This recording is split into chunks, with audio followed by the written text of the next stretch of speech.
Haleluya, Shalom. Saya Pendeta Gel Pinarta, senang bisa kembali menyapa saudara.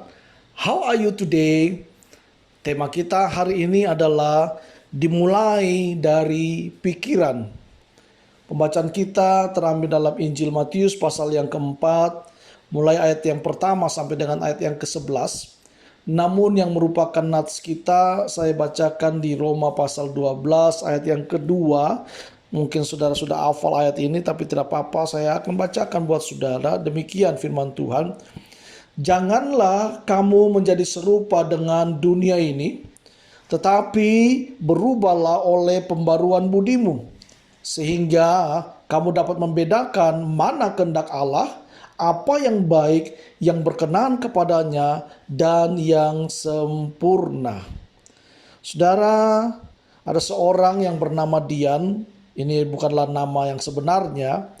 Dia belajar Alkitab, lalu berkomitmen menjadi Kristen. Kemudian dia dibaptis. Sebelumnya ia suka ramalan. Setelah jadi pengikut Kristus, ia membakar buku-buku ramalan dan primbon koleksinya.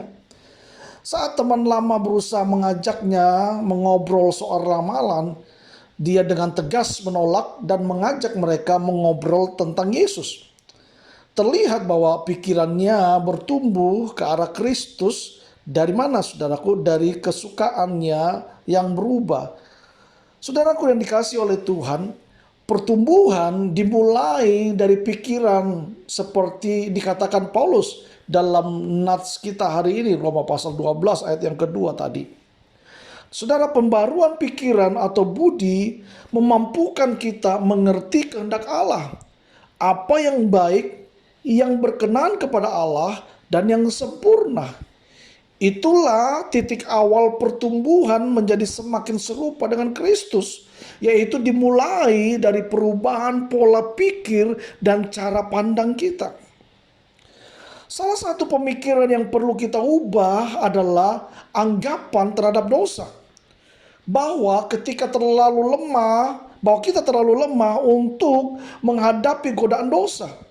Bahwa karena kita terikat dalam berbagai kebiasaan dosa sejak lama, kita sulit melepaskan diri dari semua itu. Kita perlu menyadari, saudara, bahwa Yesus sudah menebus kita. Sebagaimana Yesus tegas menolak godaan iblis, sebagai pengikutnya kita dimampukan untuk melakukannya. Jangan memberi kesempatan kepada iblis.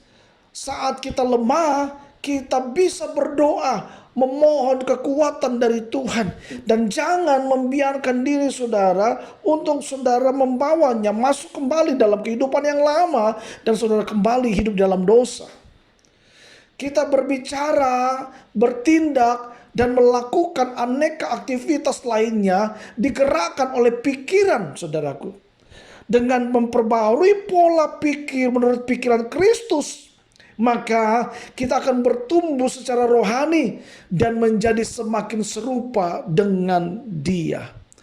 Nah, apa yang menjadi perenungan kita melalui renungan How Are You Today hari ini adalah untuk bertumbuh makin serupa dengan Kristus.